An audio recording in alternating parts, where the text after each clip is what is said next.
ਆइए ਆਪਾਂ ਵਚਨ ਦੇਖਦੇ ਇਬਰਾਨੀ ਦੀ ਪੱਤਰੀ ਦੇ ਵਿੱਚ ਉਹਦਾ 10 ਅਧਿਆਏ ਉਹਦਾ 38 ਵਚਨ ਪੜਾਂਗੇ ਫਟਾਫਟ ਜਰਾ। शाबाश।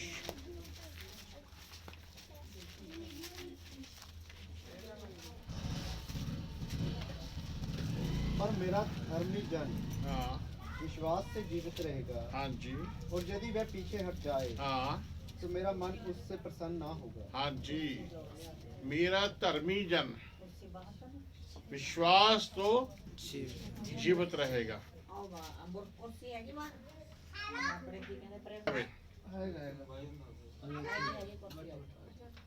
जे वो पिछे हट जावे तो मेरा मन तो प्रसन्न नहीं होएगा। हालेलुया। कहना मेरा मन तो प्रसन्न नहीं होएगा। ये गल कौन कह रहे मेरा मन तो प्रसन्न नहीं होएगा? परमेश्वर कह रहे, प्रभु कह रहे मेरा मन तो प्रसन्न नहीं होगा। किस बंदे तो? किस बंदे तो? जेड़ा पिछे हट जाएगा, जेड़ा विश्वास नू खत्म कर देगा, जिहदे अंदर विश्वास नहीं रहेगा, मेरा मन उस तो प्रसन्न नहीं होएगा। इत्थे आपां पढ़िया की आ, मेरा धर्मी जन किवें जिउंदा रहेगा? विश्वास दे द्वारा। अपना बहुत सारिया मीटिंग जी निकलियां ने, मेरे ख्याल से 9वीं आ 9वां सत्संग है ये, जिहड़ा विश्वास के उत्ते ही गलबात हुण भी कर रहे आपां, ते वो भी सारा विश्वास के उत्ते सीगा। जिद्दां आपां कैसेट रिकॉर्ड कर रहे हैं, ते ये 9वीं कैसेट 10वीं कैसेट है जी, एक विश्वास के उत्ते ही चल रही गलबात। पिछली बार जो एलिया सी वो भी विश्वास के उत्ते सीगा भी किस तरह विधवा ने रोटी खिलाई, किस तरह वो मटके के चो आटा नहीं मुक्या, तेल नहीं मुक्या, है ना, सारा कुछ आपां देखिया उधर। तो अज जो आप देख रहे हैं भी मेरा धर्मी जन किद्दां जिउंदा रहेगा? विश्वास तो जिउंदा रहेगा। पर जे वो पिछा हट जाए तो मेरा मन उस तो प्रसन्न। हुण ये गल ये आ भी मेरा मन प्रसन्न नहीं होएगा। ये प्रभु कह रहा है मेरा मन प्रसन्न नहीं होएगा। क्यों प्रसन्न नहीं होएगा? एक सवाल है, क्यों प्रसन्न नहीं होगा? जो पिछे हट जाए हो, प्रभु का मन क्यों खुश नहीं होगा? क्यों प्रसन्न नहीं होएगा? की कारण? हाँ जी, की कारण? क्यों उहदा मन खुश नहीं होएगा? जे धर्मी जन पिछे हट जाए, प्रभु कहना मेरा मन खुश क्यों नहीं खुश होएगा? चलेगा ना, चलेगा ना, वचन का पालन विश्वास बिना परमेश्वर को खुश करना न होना विश्वास बिना। ठीक है, इब्रानी 11:6 लिखा है गल है। लेकिन फिर भी आप एक थोड़ा सोच के देखिए भी क्यों क्यों प्रभु कहना मेरा मन खुश नहीं होएगा इस गल तो? क्यों? जिहदे को विश्वास नहीं, कोई जीवन नहीं। हालेलुया। और किसी को पता है क्यों कहना मेरा मन खुश नहीं होगा? क्योंकि वो किसी को मरदा होया नहीं देखना चाहता। हालेलुया। वो किसी को मरदे हुए नहीं देखना चाहता है। वो चाहता कि सब लोग जीवित रहन और आशीष पाओ। ये प्रभु चाहता है। इस करके उन्हें कहा भी जे मेरा धर्मी जन पिछे हट जाऊंगा ना तो मेरा मन खुश नहीं होगा, क्योंकि धर्मी जन विश्वास तो जिंदा रहेगा, पर जे विश्वास नहीं हैगा और पिछे हट गया हो तो मर जाएगा, वो जिंदा नहीं रहेगा। जे वो जिंदा नहीं रहेगा तो कहना मेरा मन तो खुश। देखो परमेश्वर की किड्डी बड़ी योजना, किड्डी बड़ी प्लानिंग आ, की सोच रहा साडे बारे च। वो कहना मेरा मन नहीं खुश होएगा। फिर किवें खुश होऊंगा? असी जिउंदे रहिए और आशीष पाइए। एक वचन होर आ, आप देखते पढ़ के भी उहदे पर ही आ, भजन दे विच उहदा 37 अध्याय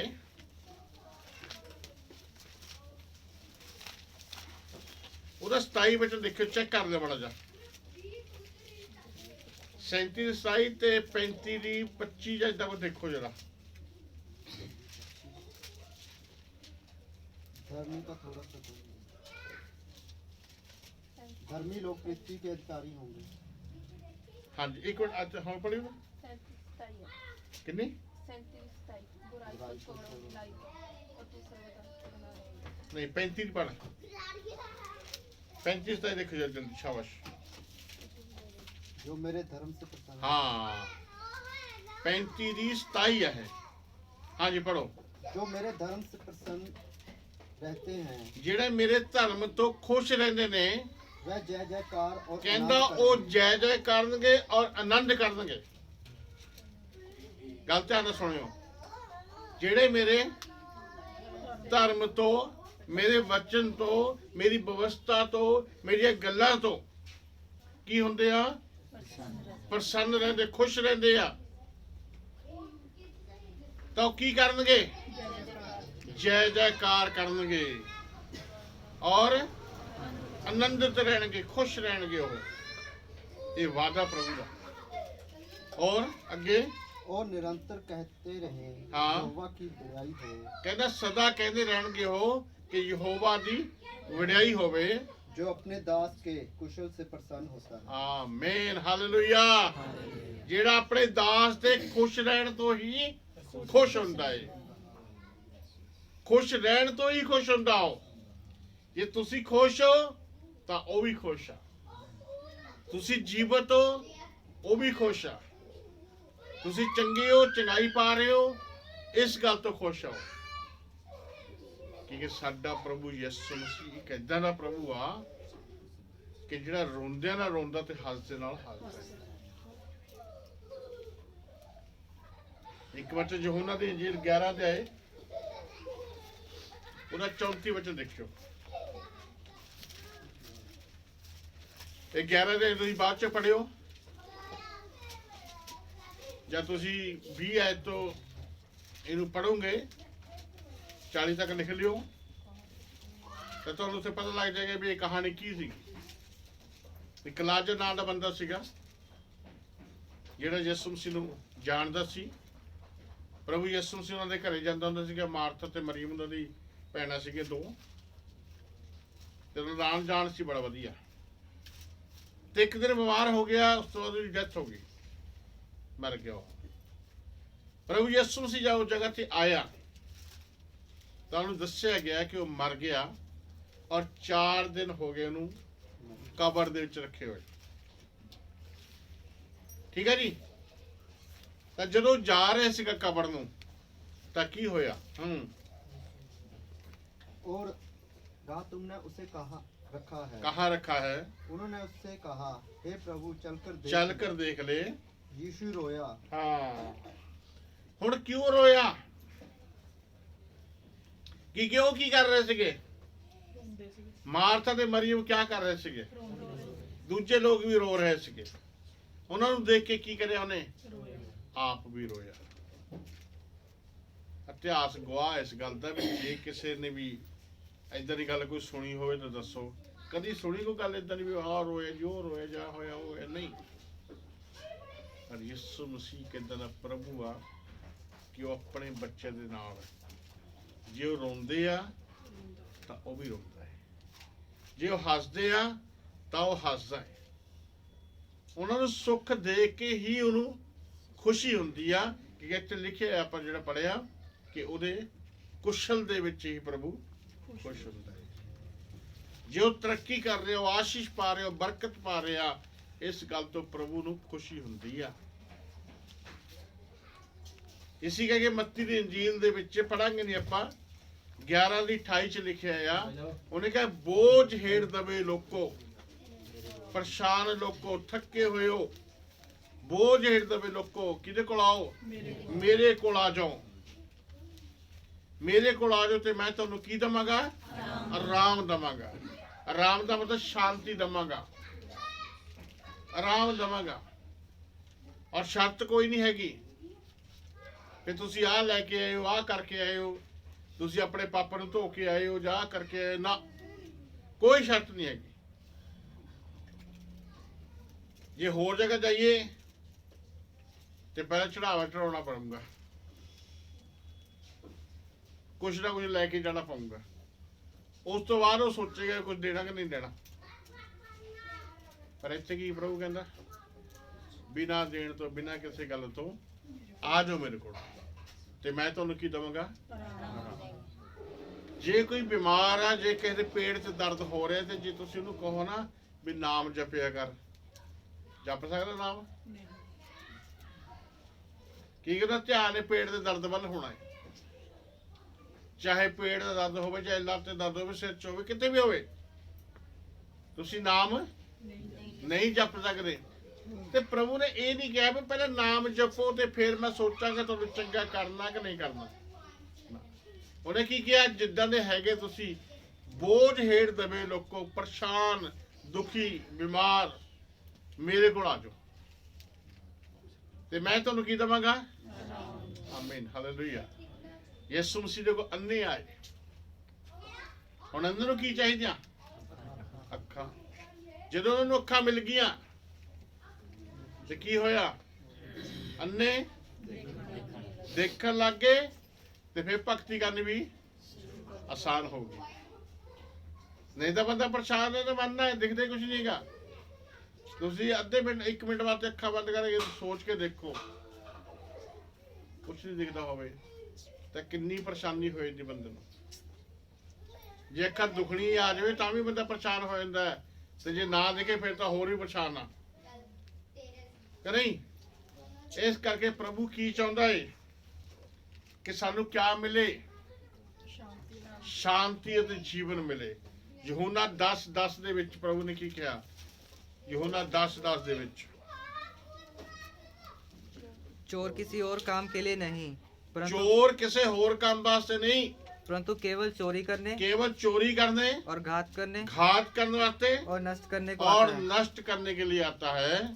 मैं इसलिए आया हूँ मैं इसलिए आया हूँ कि वे जीवन पाए हाँ और बहुतायत से पाए। हाँ जी, कहना मैं इस वास्ते आया कि वो लोग जीवन पाउन, और कितना ने जीवन मिले? बहुतायत का जीवन, खुशी वाला जीवन, आनंद वाला जीवन, आनंद वाला जीवन देने वास्ते प्रभु यीशु मसीह जगत आए।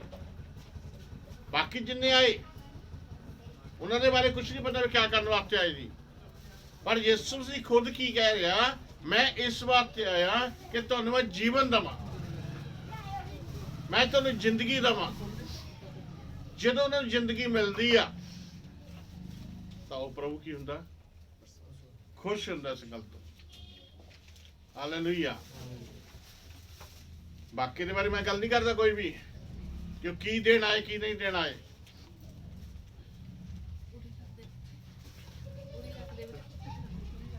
ਹਾਲੇਲੂਇਆ। ਠੀਕ ਆ, ਕੁਛ ਨਹੀਂ ਪਤਾ, ਪਰ ਪ੍ਰਭੂ ਯਿਸੂ ਮਸੀਹ ਕਿਸ ਵਾਸਤੇ ਆਏ? ਜੀਵਨ ਦੇਣ ਵਾਸਤੇ। ਕਹਿੰਦਾ ਮੈਂ ਇਸ ਵਾਸਤੇ ਆਇਆ ਕਿ ਮੈਂ ਜੀਵਨ ਦਵਾਂ। ਯਹੋਨਾ ਦੀ ਇੰਜੀਲ ਦੇ ਚੱਪਾ ਕੱਢਿਆ ਹੋਇਆ ਹੈ 3:16 ਵੀ ਬੜੇ ਜਰਾ। क्योंकि क्योंकि परमेश्वर ने जगत से ऐसा प्रेम ਕਿਉਂਕਿ ਪਰਮੇਸ਼ਰ ਨੇ ਜਗਤ ਨਾਲ ਏਦਾਂ ਦਾ ਪ੍ਰੇਮ ਕੀਤਾ कि उसने अपना इकलौता पुत्र दे दिया, ਉਸਨੇ ਆਪਣਾ ਇਕਲੌਤਾ ਪੁੱਤਰ ਦੇ ਦਿੱਤਾ, ताकि जो कोई उस पर विश्वास ਤਾਂ ਕਿ करे, ਜੋ ਕੋਈ ਉਸ 'ਤੇ ਵਿਸ਼ਵਾਸ ਕਰੇ वह नष्ट ना हो ਉਹ ਨਸ਼ਟ ਨਾ ਹੋਵੇ, परंतु अनंत जीवन पाए। ਪਰੰਤੂ ਸਦਾ ਦਾ ਜੀਵਨ ਪਾਏ। ਪਰਮੇਸ਼ਵਰ ਨੇ ਆਪਣੇ ਪੁੱਤਰ ਨੂੰ ਇਸ ਕਰਕੇ ਭੇਜਿਆ ਸੰਸਾਰ 'ਚ ਕਿ ਸਭ ਲੋਕ ਕੀ ਪਾਉਣ? ਜੀਵਨ ਪਾਉਣ, ਅਨੰਤ ਜੀਵਨ ਪਾਉਣ, ਸਦਾ ਦਾ ਜੀਵਨ। ਥੋੜੇ ਟਾਈਮ ਦਾ ਜੀਵਨ ਨਹੀਂ, ਥੋੜੇ ਟਾਈਮ ਦੀ ਖੁਸ਼ੀ ਨਹੀਂ, ਥੋੜੇ ਟਾਈਮ ਦੀ ਸ਼ਾਂਤੀ ਨਹੀਂ, ਬਲਕਿ ਸਦਾ ਦੀ ਸ਼ਾਂਤੀ ਮਿਲੇ ਉਹਨੂੰ।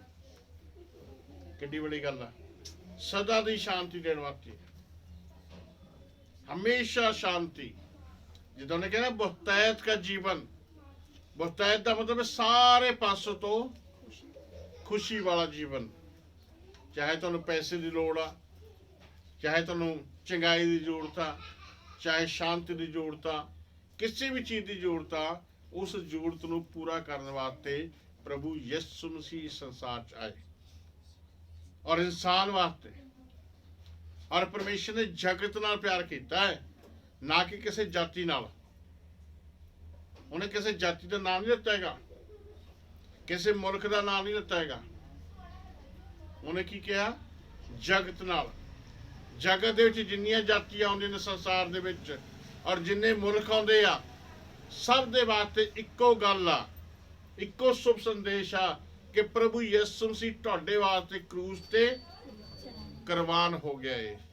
ਜਿਹੜਾ ਗੁੱਡ ਫਰਾਈਡੇ ਆਉਣ ਵਾਲਾ ਏ, ਕੁਰਬਾਨ ਹੋ ਗਿਆ ਤੁਹਾਡੇ ਵਾਸਤੇ, ਤਾਂ ਕਿ ਉਹਦੀ ਮੌਤ ਦੇ ਦੁਆਰਾ ਤੁਹਾਨੂੰ ਜ਼ਿੰਦਗੀ ਮਿਲ ਜਾਵੇ। ਉਹ ਮੌਤ ਇਨਸਾਨ ਦੇ ਹਿੱਸੇ ਵਿੱਚ ਸੀਗੀ।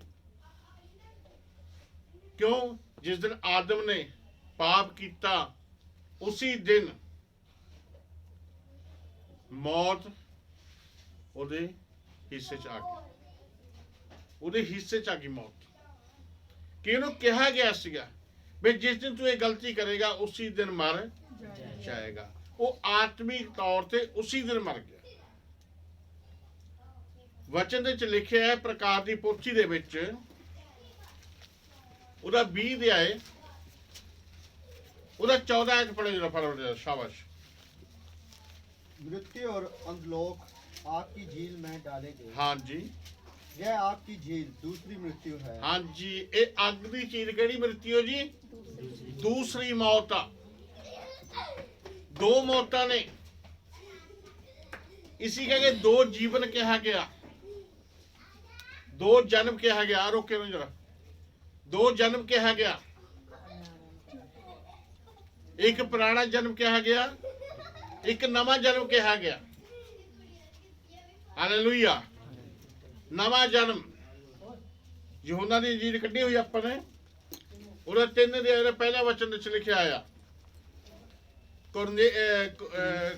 फरीसियों में ਨੀਕੂਦੇਮਸ ਨਾਂ ਦਾ ਬੰਦਾ, जो यहूदियों का सरदार था, ਜਿਹੜਾ ਯਹੂਦੀਆਂ ਦਾ ਸਰਦਾਰ ਸੀ, उसने रात को यीशु के पास आकर ਰਾਤ उससे ਨੂੰ कहा, ਆਇਆ। ਉਹ ਯਿਸੂ ਦੇ ਕੋਲ ਕਿ ਦਿਨ 'ਚ ਨਹੀਂ ਆਇਆ। ਦਿਨ 'ਚੋਂ ਡਰਦਾ ਸੀ ਲੋਕ ਕੀ ਕਹਿਣਗੇ, ਵੀ ਐਡਾ ਬੜਾ ਅਧਿਕਾਰੀ ਪ੍ਰਭੂ ਯਿਸੂ ਨੂੰ ਮਿਲਣ ਵਾਸਤੇ ਆ ਰਿਹਾ ਹੈ। ਰਾਤ ਨੂੰ ਆਇਆ ਹੋ।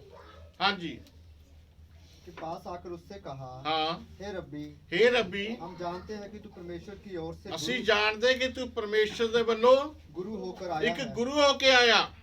क्योंकि कोई इन चिन्हों को जो तू दिखाता है, ਕਹਿੰਦਾ ਇਹ ਚਿੰਨਾਂ ਨੂੰ, ਇਹ ਨਿਸ਼ਾਨੀਆਂ ਨੂੰ ਜੋ ਤੂੰ ਦਿਖਾਉਂਦਾ ਹੈ, यदि परमेश्वर उसके साथ ना हो ਹਾਂ तो नहीं दिखा सकता। ਹਾਂਜੀ, ਜੇ ਪਰਮੇਸ਼ਰ ਨਾਲ ਨਾ ਹੋਵੇ ਤਾਂ ਉਹ ਦਿਖਾ ਨਹੀਂ ਸਕਦਾ। ਉਹ ਦਿਖਾ ਨਹੀਂ ਸਕਦਾ ਹੈਗਾ, ਪਰ ਤੂੰ ਦਿਖਾ ਰਿਹਾ ਹੈ। ਇਹਦਾ ਮਤਲਬ ਕਿ ਤੂੰ ਪਰਮੇਸ਼ਰ ਵੱਲੋਂ ਇੱਕ ਗੁਰੂ ਹੋ ਕੇ ਆਇਆ ਹੈ। ਹਾਂਜੀ, यीशु ने उसको उत्तर दिया, ਯਿਸੂ ਨੇ ਨੂੰ ਉੱਤਰ ਦਿੱਤਾ, मैं तुझसे सच सच कहता ਮੈਂ हूँ, ਤੈਨੂੰ ਸੱਚ ਸੱਚ ਕਹਿੰਦਾ ਹਾਂ, यदि कोई यदि कोई नए सिरे से ना जन्मे ਹਾਂ तो परमेश्वर का राज्य देख नहीं सकता। ਹਾਂਜੀ, ਨਵੇਂ ਸਿਰ ਤੋਂ ਜੇ ਨਾ ਜਨਮੇ ਉਹ ਪਰਮੇਸ਼ਰ ਦੇ ਰਾਜ ਨੂੰ ਦੇਖ ਨਹੀਂ ਸਕਦਾ ਹੈਗਾ। ਹੁਣ ਦੋ ਜਨਮ ਹੋਏ ਨੇ। ਜੇ ਹੋਇਆ ਤਾਂ ਉਹਨੂੰ ਇੱਕ ਮੌਤ ਆਉਣੀ ਆ। ਜੇ ਦੋ ਜਨਮ ਨਹੀਂ ਹੋਏ ਤਾਂ ਉਹਨੂੰ ਦੋ ਮੌਤਾਂ ਆਉਣੀਆਂ ਨੇ। ਦੂਸਰੀ ਮੌਤ ਕਿਹੜੀ ਆ? ਅੱਗ ਦੀ ਝੀਲ, ਨਰਕ ਦਾ ਕੁੰਡ। ਉਹ ਦੂਸਰੀ ਮੌਤ ਆ। ਇੱਕ ਮੌਤ ਇੱਥੇ ਹੋ ਜਾਣੀ ਸਰੀਰ ਦੇ ਵਿੱਚ, ਦੂਸਰੀ ਆਤਮਾ ਦੇ ਵਿੱਚ ਹੋਣੀ ਆ। ਔਰ ਉਹ ਵੀ ਕਿਹਦੀ ਹੋਣੀ ਆ? ਉੱਥੇ ਲਿਖਿਆ ਹੈ 13 ਐਤ ਪੜ੍ਹ ਦੇਗਾ, कोई स्वर्ग ਪ੍ਰਕਾਸ਼ ਦੇ ਵਾਕਿਆ। समुद्र ने उन मरे हुओं को जो ਹੂੰ, उनमें थे 12 ਦੇ ਕੇ 12 ਦੇ। ਹੂੰ, ਅੱਛਾ ठीक है और पढ़ो। मृत्यु और अंधलोक ने उन मरे हुओं को जो उनमें थे दे दिया, हाँ, और उनमें से हर एक के कामों के अनुसार उनका न्याय किया गया। ਕੰਮਾਂ ਦੇ ਅਨੁਸਾਰ ਉਹਨਾਂ ਦਾ ਨਿਆਂ ਕੀਤਾ ਗਿਆ। मृत्यु और अंधलोक आग की झील में डाले गए। हाँ, यह आग की झील दूसरी मृत्यु है। जी। ਅੱਗੇ और जिस किसी का नाम जीवन की पुस्तक में ਹਾਂ लिखा ਆ हुआ- ਗੱਲ ਆ, ਜਿਸ ਕਿਸੇ ਦਾ ਨਾਮ ਜੀਵਨ ਦੀ ਪੋਥੀ ਦੇ ਵਿੱਚ लिखा हुआ नाम मिला है, ਲਿਖਿਆ ਹੋਇਆ ਨਾਮ ਮਿਲਿਆ, वह आग की झील में डाला गया। ਉਹ ਅੱਗ ਦੀ ਝੀਲ ਵਿੱਚ ਪਾਇਆ ਗਿਆ। ਇਹ ਦੂਸਰੀ ਮੌਤ ਆ, ਇਹ ਆਤਮਿਕ ਮੌਤ ਆ। ਜਿਹੜੀ ਸਰੀਰ ਦੀ ਮੌਤ ਆ ਉਹ ਤਾਂ ਹੋਣੀ ਓ ਆ। ਕਿਉਂ ਹੋਣੀ ਆ? ਕਿਉਂਕਿ ਆਪਾਂ ਇੱਕ ਬੱਚਾ ਪੜਾਂਗੇ ਨਹੀਂ, ਆਪਾਂ ਲਿਖ ਲੈਂਦੇ ਆ ਕਰੰਚੀ ਦੀ ਕਿਤਾਬ ਦੇ ਵਿੱਚ, ਉਹਦਾ 15 ਅਧਿਆਏ ਉਹਦੇ 50ਵੇਂ ਵਚਨ 'ਚ ਲਿਖਿਆ ਆ ਕਿ ਮਾਸ ਔਰ ਲਹੂ स्वर्ग ਦੇ ਅਧਿਕਾਰੀ ਨਹੀਂ ਹੋਣਗੇ। ਮਾਸ ਔਰ ਲਹੂ स्वर्ग 'ਚ ਨਹੀਂ ਜਾਣਗੇ। ਤੇ ਇਹ ਕਿੱਥੇ ਜਾਣਗੇ ਫਿਰ? ਇਹ ਮਿੱਟੀ ਦੇ ਆ, ਇਹ ਮਿੱਟੀ ਦੇ ਆ ਤੇ ਇਹਨਾਂ ਨੇ ਮਿੱਟੀ 'ਚ ਮਿਲ ਜਾਣਾ ਹੈ।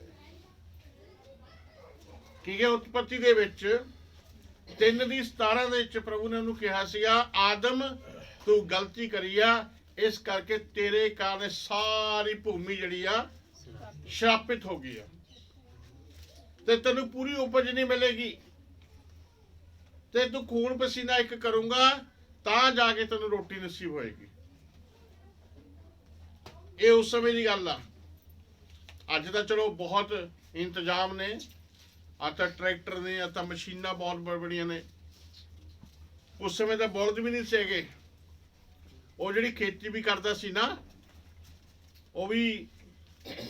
ਉਹ ਆਪਣੇ ਕਹੀ ਦੇ ਨਾਲੇ ਜਾਂ ਹੋਰ ਉਹਨਾਂ ਨਾਲ ਕਰਦਾ ਸੀ। ਉਹ ਬਾਅਦ ਚ ਹੋਇਆ ਇਹ ਗੱਲਬਾਤ।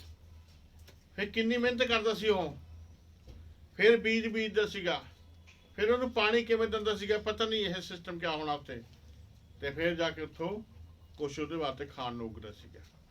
ਜਿਹੜੀ ਕਿ ਖੂਨ ਪਸੀਨਾ ਇੱਕ ਕਰਦਾ ਸੀ ਤਾਂ ਜਾ ਕੇ ਰੋਟੀ ਉਹਨੂੰ ਮਿਲਦੀ ਸੀ। ਅੱਜ ਵੀ ਜੇ ਅਸੀਂ ਦੇਖੀਏ ਤਾਂ ਹਰ ਇੱਕ ਬੰਦਾ ਮਿਹਨਤ ਕਰਦਾ ਏ, ਚਾਹੇ ਉਹ ਮਜ਼ਦੂਰੀ ਕਰੇ ਤੇ ਚਾਹੇ ਉਹ ਦਫ਼ਤਰ 'ਚ ਬੈਠੇ। ਹੁਣ ਜਿਹੜੇ ਦਫ਼ਤਰ 'ਚ ਬੈਠਣ ਵਾਲੇ ਆ, ਜੇ ਮਜ਼ਦੂਰੀ ਕਰਨ ਵਾਲੇ ਆ, ਇੱਕੋ ਤਰ੍ਹਾਂ ਦੀ ਉਹਨਾਂ ਨੂੰ ਵੀ ਉਹੀ ਮਿਹਨਤ ਉਨੀ ਹੁੰਦੀ ਆ। ਜਿੱਦਾਂ ਇੱਕ ਕਹਾਵਤ ਆ, ਕਹਿੰਦਾ ਗਧੇ ਨੂੰ 12 ਕੋਹ ਪੈਂਦੇ ਆ ਤੇ ਘਮਾਰ ਨੂੰ 18 ਕੋਹ ਪੈਂਦੇ ਆ। ਕਹਾਵਤ ਆ, ਪਰ ਮੈਂ ਹੁਣ ਤੁਹਾਨੂੰ ਕਲੀਅਰ ਦੱਸਦਾ ਕਿੱਦਾਂ ਹੈ, ਕਿਉਂਕਿ ਸਮਝੇ ਨਹੀਂ ਹੋਣੇ, ਕਿਉਂਕਿ ਕੋਹ ਦਾ ਨਹੀਂ ਪਤਾ ਨਾ। ਪਹਿਲੇ ਟਾਈਮਾਂ 'ਚ ਕਿਲੋਮੀਟਰ ਨਹੀਂ ਹੁੰਦੇ ਸੀ, ਕੋਸ ਹੁੰਦੇ ਸੀਗੇ। 12 ਕੋਹ ਜਾਣਾ ਜੀ, 13 ਕੋਹ ਜਾਣਾ। ਤਾਂ ਉਹਦੇ ਕਹਾਵਤ ਆ ਵੀ ਗਧੇ ਨੂੰ ਤਾਂ ਪੈਣੇ 12 ਕੋਹ ਤੇ ਘਮਾਰ ਨੂੰ ਕਿੰਨੇ ਪੈਣੇ ਆ? 18 ਕੋਹ। ਹੁਣ ਘਮਾਰ ਨੂੰ 18 ਕਿਵੇਂ ਪੈਣੇ ਆ? ਗਧੇ ਨੇ ਇੱਧਰ ਨੂੰ ਜਾਣਾ, ਉਹਨੇ ਇੱਧਰ ਨੂੰ ਜਾ ਕੇ ਫਿਰ ਮਾਰਦਾ ਹੁੰਦੇ, ਹਟ ਇੱਧਰੋਂ ਆ। ਉੱਧਰ ਨੂੰ ਜਾਣਾ, ਉਹਨੇ ਉੱਧਰ ਨੂੰ। ਗਧਾ ਸਿੱਧਾ ਤੁਰ ਰਿਹਾ ਪਰ ਘਮਾਰ ਐ ਤੁਰ ਰਿਹਾ ਹੈ। ਠੀਕ ਆ ਜੀ? ਤੇ ਕਿਹਦੀ ਮਿਹਨਤ ਜ਼ਿਆਦਾ ਹੈ? ਘਮਾਰ ਦੀ। ਤੇ ਇਸੇ ਪ੍ਰਕਾਰ ਚਾਹੇ ਅਫਸਰ ਆ ਕੋਈ, ਚਾਹੇ ਵੱਡਾ ਵੱਡਾ ਕੋਈ ਵੀ ਲੀਡਰ, ਕੁਛ ਵੀ ਆ, ਲੇਕਿਨ ਉਹਨੂੰ ਇੱਕ ਸਮੇਂ ਤਾਂ ਮਿਹਨਤ ਕਰਨੀ ਪੈਂਦੀ ਆ।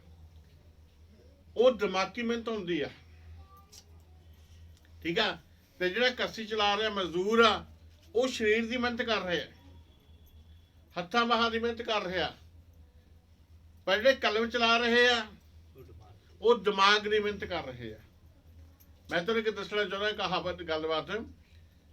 ਹੁਣ ਬਹੁਤ ਵਾਰ ਜਦੋਂ ਪਾਠੀਆਂ ਦੇ ਪਾਠ ਕੋਈ ਕਰਾਉਂਦਾ ਤੇ ਉਹ ਪਤਾ ਕੀ ਕਹਿੰਦੇ ਆ, ਪਹਿਲਾਂ ਦੇਸੀ ਘੀ ਲਿਆ ਕੇ ਰੱਖੋ, ਬਦਾਮ ਘੋਟ ਕੇ ਪਿਲਾਓ, ਦੇਸੀ ਘੀ ਖਿਲਾਓ, ਹਨਾ। ਕਾਹਦੇ ਵਾਸਤੇ ਜੀ? ਅਸੀਂ ਪਾਠ ਕਰਦੇ, ਸਾਡਾ ਜਿਹੜਾ ਮਗਜ ਹੈ ਨਾ, ਇਹਦੇ ਤਰੌਤੀ ਚਾਹੀਦੀ ਆ। ਪਰ ਪ੍ਰਭੂ ਦੀ ਦਾਤ ਤਾਂ ਚਾਹ ਪੀ ਕੇ ਕਰੀ ਜਾਂਦੇ ਕੰਮ। ਹਾਲੇਲੂਇਆ। ਪਰ ਮੈਂ ਤੁਹਾਨੂੰ ਗੱਲ ਦੱਸਣੀ ਚਾਹੁੰਦਾ ਵੀ ਜੇ 1 ਘੰਟਾ ਬੰਦਾ ਪ੍ਰਚਾਰ ਕਰੇ ਨਾ, ਉਹਨੇ ਖੜ ਕੇ 1 ਘੰਟਾ, ਤਾਂ ਇਹ ਡਾਕਟਰਾਂ ਨੇ ਖੋਜ ਕੀਤੀ ਹੋਈ ਹੈ, ਕੱਢਿਆ ਹੋਇਆ ਧਰਤੀ ਦਾ 8 ਘੰਟੇ ਕਹੀ ਚਲਾਉਣ ਦੇ ਬਰਾਬਰ ਮਿਹਨਤ ਹੁੰਦੀ ਹੈ। ਇੰਨੀ એનર્ਜੀ ਵੇਸਟ ਹੁੰਦੀ ਹੈ। 8 ਘੰਟੇ ਕਹੀ ਚਲਾ ਕਿਸੇ ਨੇ ਤੇ 1 ਘੰਟਾ ਪ੍ਰਚਾਰ ਕਰ ਰਿਹਾ। ਇਸੇ ਪ੍ਰਕਾਰ ਜਿਹੜੇ ਕਲਮ ਚਲਾਉਂਦੇ ਆ, ਉਹਨਾਂ ਦੇ ਵੀ ਆਹੀ ਹਾਲ ਆ। ਜਿਹੜੀ ਕਿ ਉਹੀ ਗੱਲ ਪੂਰੀ ਹੋਣੀ ਆ ਕਿ ਜਦ ਤੱਕ ਤੂੰ ਖੂਨ ਪਸੀਨਾ ਇੱਕ ਨਹੀਂ ਕਰੂੰਗਾ, ਉਦ ਤੱਕ ਤੈਨੂੰ ਰੋਟੀ ਨਹੀਂ ਮਿਲੇਗੀ। ਅੱਜ ਕੋਈ ਵੀ ਬੰਦਾ ਹੈ, ਉਹਨੂੰ ਮਿਹਨਤ ਕਰਨੀ ਪੈਂਦੀ ਹੈ ਤਾਂ ਜਾ ਕੇ ਰੋਟੀ ਮਿਲਦੀ ਹੈ। ਠੀਕ ਆ? ਤੇ ਫਿਰ 19 ਚ ਲਿਖਿਆ ਉੱਤੇ, ਤੂੰ ਮਿੱਟੀ ਚੋਂ ਕੱਢਿਆ ਗਿਆ ਸੀਗਾ ਤੇ ਮੁੜ ਕੇ ਫਿਰ ਮਿੱਟੀ ਦੇ ਵਿੱਚ ਮਿਲ ਜਾਏਗਾ। ਇਹ ਸਰੀਰਕ ਮੌਤ ਆ। ਸਾਡਾ ਸਰੀਰ ਇਸ ਤਰ੍ਹਾਂ ਨਾਸ਼ ਹੋ ਜਾਏਗਾ। ਤੇ ਜਿਹੜੀ ਆਤਮਾ ਹੈ ਉਹ ਲਾਸਟ ਵਿੱਚ ਜਦੋਂ ਨਿਆਂ ਹੋਣਾ ਹੈ, ਜਦੋਂ ਧਰਮਰਾਜ ਲੇਖਾ ਮੰਗਣਾ ਹੈ, ਉਸ ਤੋਂ ਬਾਅਦ ਜਿਹੜੀ ਗੱਲਬਾਤ ਹੋਣੀ ਆ ਤੇ ਉਦੋਂ ਫਿਰ ਉਹਦੀ ਦੂਸਰੀ ਮੌਤ ਹੋਣੀ ਆ, ਉਹ ਆਤਮਿਕ ਮੌਤ ਹੋਣੀ ਆ। ਹਾਲੇਲੂਇਆ, ਸਮਝ ਆਈ? ਇਹ ਕਿਹਨੂੰ ਹੋਣੀ ਆ ਦੋ ਮੌਤਾਂ? ਪਹਿਲਾ ਜਨਮ ਸਾਡਾ ਕਿਹੜਾ ਹੈ? ਜਦੋਂ ਜਨਮ ਲੈਂਦੇ ਕਿਸੇ ਨੂੰ ਪਤਾ ਤੁਸੀਂ ਕਦੋਂ ਜੰਮੇ ਸੀਗੇ? ਹਾਂਜੀ, ਪਤਾ ਕਿ ਨਹੀਂ?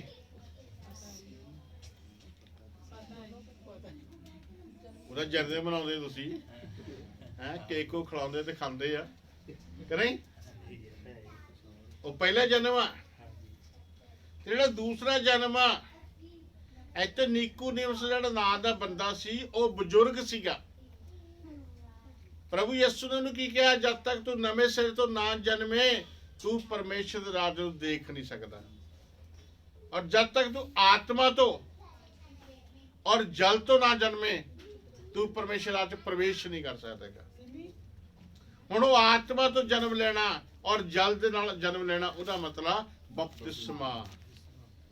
ਜਿਹੜਾ ਬਪਤਿਸਮਾ ਹੈ ਉਹ ਜਲ ਦੇ ਨਾਲ ਜਨਮ ਲੈਣਾ ਹੈ, ਪਵਿੱਤਰ ਇਸ਼ਨਾਨ ਕਰਨਾ ਹੈ। ਜਿਹੜਾ ਆਤਮਾ ਹੈ ਤੇ ਫਿਰ ਪਵਿੱਤਰ ਆਤਮਾ ਪ੍ਰਾਪਤ ਹੁੰਦਾ ਹੈ। ਪ੍ਰੇਰਿਤੋਂ ਦੇ ਕੰਮ 2:38 ਚ ਲਿਖਿਆ ਆ, ਕਹਿੰਦਾ ਮਨ ਫਿਰਾਓ ਔਰ ਤੁਹਾਡੇ ਚੋਂ ਹਰ ਬੰਦਾ ਆਪਣੇ ਆਪਣੇ ਪਾਪਾਂ ਦੀ क्षमा ਵਾਸਤੇ ਪ੍ਰਭੂ ਯਿਸੂ ਦੇ ਨਾਮ 'ਚ ਬਪਤਿਸਮਾ ਲਵੋ, ਤਾਂ ਤੁਸੀਂ ਪਵਿੱਤਰ ਆਤਮਾ ਦਾ ਦਾਨ ਪ੍ਰਾਪਤ ਕਰੋਗੇ। ਪਵਿੱਤਰ ਆਤਮਾ ਦਾ ਦਾਨ ਤੁਹਾਨੂੰ ਮਿਲ ਜਾਏਗਾ, ਪਰ ਇਹ ਉਦੋਂ ਮਿਲੇਗਾ ਜਦ ਤੁਹਾਡਾ ਜਲ ਦੇ ਦੁਆਰਾ ਜਨਮ ਹੋਏਗਾ। ਫਿਰ ਜਦ ਪਵਿੱਤਰ ਆਤਮਾ ਮਿਲ ਜਾਏਗਾ ਤੁਸੀਂ ਆਤਮਿਕ ਤੌਰ ਤੇ ਵੀ ਜਨਮ ਪਾ ਲਿਆ। ਆਤਮਾ ਔਰ ਜਲ ਦੇ ਦੁਆਰਾ ਤੁਹਾਡਾ ਜਨਮ ਹੋ ਗਿਆ ਹੈ। ਇਹ ਕਿਹੜਾ ਜਨਮ ਆ? ਦੂਸਰਾ ਜਨਮ ਆ। ਜਦ ਦੂਸਰਾ ਜਨਮ ਤੁਹਾਡਾ ਹੋ ਗਿਆ, ਫਿਰ ਤੁਹਾਡਾ ਨਾਮ ਕਿੱਥੇ ਲਿਖਿਆ ਗਿਆ? ਇੱਕ ਲੂਕਾ ਦੀ ਇੰਜੀਲ ਦੇ ਵਿੱਚ ਦਾ 10 ਅਧਿਆਏ ਉਹਦਾ 19 ਵਚਨ ਪੜ੍ਹਿਓ, ਫਟਾਫਟ ਜਾ, ਸ਼ਾਬਾਸ਼। 17 ਵੀ ਲਿਖ ਲਿਓ ਉਦਾਂ, ਪਰ ਆਪਾਂ 19 ਪੜ੍ਹਨਾ ਹੈ। 17 ਚ ਲਿਖਿਆ ਹੈ ਕਿ ਜਦੋਂ ਯਿਸੂ ਮਸੀਹ ਚੇਲੇ ਪ੍ਰਚਾਰ ਕਰਕੇ ਵਾਪਸ ਆਏ ਤਾਂ ਪ੍ਰਭੂ ਯਿਸੂ ਨੂੰ ਦੱਸਣ ਲੱਗੇ ਕਿ ਪ੍ਰਭੂ ਜੀ ਤੁਹਾਡੇ ਨਾਮ ਕਰਕੇ ਭੂਤ ਪ੍ਰੇਤ ਵੀ ਸਾਡੇ ਬਸ ਵਿੱਚ ਸੀਗੇ। ਅਸੀਂ ਜਿਹਨੂੰ ਕਹਿੰਦੇ ਨਿਕਲ ਜਾਓ ਨਿਕਲ ਜਾਂਦਾ ਸੀਗਾ। ਪ੍ਰਭੂ ਨੇ ਕਿਹਾ ਠੀਕ ਆ, ਪਰ ਇਸ ਗੱਲ ਤੋਂ ਖੁਸ਼ ਨਾ ਹੋਵੋ ਕਿ ਦੁਸ਼ਟ ਆਤਮਾ ਭੂਤ ਪ੍ਰੇਤ ਤੁਹਾਡੇ ਬਸ ਵਿੱਚ ਨੇ, ਪਰ ਕਿ ਇਸ ਗੱਲ ਤੋਂ ਖੁਸ਼ ਹੋਵੋ ਕਿ ਤੁਹਾਡੇ ਨਾਮ ਸਵਰਗ ਦੇ ਵਿੱਚ ਲਿਖੇ ਗਏ ਆ। ਇਹ 19 ਦੇ ਔਰ 20 ਦੇ ਵਿੱਚ ਲਿਖਿਆ ਆ। 19 ਚ ਲਿਖਿਆ ਆ, ਮੈਂ ਤੁਹਾਨੂੰ ਸ਼ਤਰੂ ਦੀ ਸਾਰੀ ਸਾਮਰਥ ਦੇ ਉੱਤੇ ਅਧਿਕਾਰ ਦਿੱਤਾ ਹੈ। ਹਾਲੇਲੂਇਆ। ਉਹਨਾਂ ਨੂੰ ਡਾਂਟੋ, ਉਹਨਾਂ ਨੂੰ ਤੋੜੋ, ਉਹਨਾਂ ਨੂੰ ਨਸ਼ਟ ਕਰੋ, ਉਹਨਾਂ ਜੋ ਕੁਛ ਮਰਜ਼ੀ ਕਰੋ ਤੁਸੀਂ, ਮੈਂ ਤੁਹਾਨੂੰ ਅਧਿਕਾਰ ਦਿੱਤਾ। ਪਰ ਫਿਰ ਵੀ ਇਸ ਗੱਲ ਤੋਂ ਖੁਸ਼ ਨਾ ਹੋਇਓ ਕਿ ਤੁਹਾਡੇ ਕੋਲ ਅਧਿਕਾਰ ਆ, ਬਲਕਿ ਇਸ ਗੱਲ ਤੋਂ ਖੁਸ਼ ਹੋਇਓ ਕਿ ਤੁਹਾਡੇ ਨਾਮ ਸਵਰਗ ਦੇ ਵਿੱਚ ਲਿਖੇ ਗਏ ਆ। ਉਹ ਕਿੱਥੇ ਲਿਖੇ ਗਏ ਨਾਮ? ਕਿੱਥੇ ਲਿਖੇ ਗਏ ਆ? ਜੀਵਨ ਦੀ ਪੋਥੀ ਦੇ ਵਿੱਚ। ਜਿਹੜਾ ਇੱਥੇ ਆਪਾਂ 15ਵੀਂ ਆਇਤ ਪੜ੍ਹੀ ਆ 20 ਦੀ 15 ਦੇ ਵਿੱਚ, ਇੱਥੇ ਕਿਹੜੇ ਸਿੱਟੇ ਗਏ? ਉੱਥੇ फटाफट जरा पढ़ियो 20 ਦੀ 15 ਕਿਹੜੇ ਸਿੱਟੇ ਗਏ ਉੱਥੇ? और जिस किसी का नाम जीवन की पुस्तक में लिखा हुआ नाम ਲਿਖਾ ਹੋਇਆ ਨਾਮ ਮਿਲਿਆ, वह आग की झील में डाला। ਉਹ ਅੱਗ ਦੀ ਝੀਲ ਵਿੱਚ ਸੱਟਿਆ ਗਿਆ। ਇਸ ਕਰਕੇ ਯਿਸੂ ਨੂੰ ਗ੍ਰਹਿਣ ਕਰਨਾ ਔਰ ਬਪਤਿਸਮਾ ਲੈਣਾ, ਉਹਦੇ ਪਿੱਛੇ ਚੱਲਣਾ, ਉਹਦੇ ਹੁਕਮਾਂ ਦੀ ਪਾਲਣਾ ਕਰਨਾ ਬਹੁਤ ਹੀ ਜ਼ਿਆਦਾ ਜ਼ਰੂਰੀ ਆ। ਤਾਂ ਉਹ ਕਹਿੰਦਾ ਮੇਰਾ ਧਰਮੀ ਜਨ ਵਿਸ਼ਵਾਸ ਤੋਂ ਜਿਉਂਦਾ ਰਹੇਗਾ, ਪਰ ਜੋ ਪਿੱਛੇ ਹਟ ਜਾਏ ਤੇ ਮੇਰਾ ਮਨ ਤੋਂ ਖੁਸ਼ ਨਹੀਂ ਹੋਏਗਾ, ਕਿਉਂਕਿ ਮੈਂ ਤਾਂ ਜੀਵਨ ਦੇਣ ਵਾਸਤੇ ਆਇਆ। ਤੇ ਜੇ ਉਹਨੇ ਜੀਵਨ ਹੀ ਨਹੀਂ ਪ੍ਰਾਪਤ ਕੀਤਾ ਤਾਂ ਫਾਇਦਾ ਕੀ ਆ? ਇਸ ਕਰਕੇ ਬਹੁਤ ਜ਼ਰੂਰੀ ਆ। ਹਾਲੇਲੂਇਆ, ਠੀਕ ਆ। ਫਿਰ 3 ਦੀ 19 ਚ ਲਿਖਿਆ, 17 ਚ ਲਿਖਿਆ ਹੋਇਆ,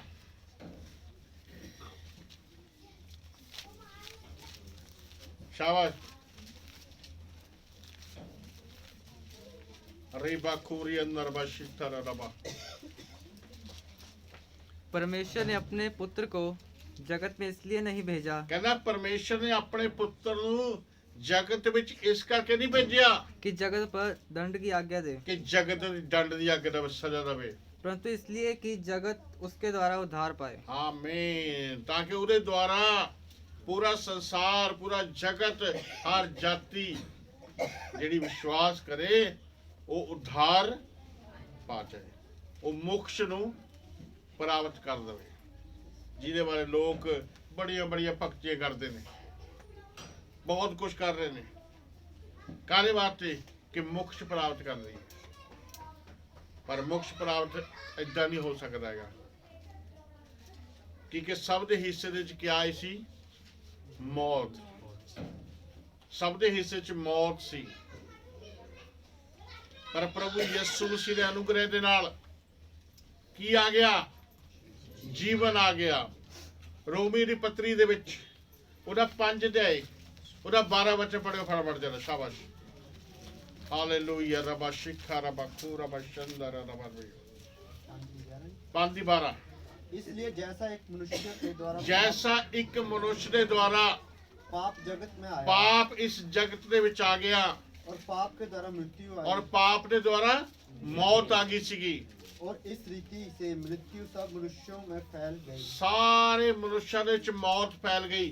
ਅੱਜ ਜਿਹੜੀ ਮਰਜ਼ੀ ਜਾਤੀ ਆ, ਜਿਹੜਾ ਮਰਜ਼ੀ ਧਰਮ ਆ, ਜੋ ਵੀ ਹੈ, ਮੌਤ ਉਹਦੇ ਉੱਤੇ ਆ,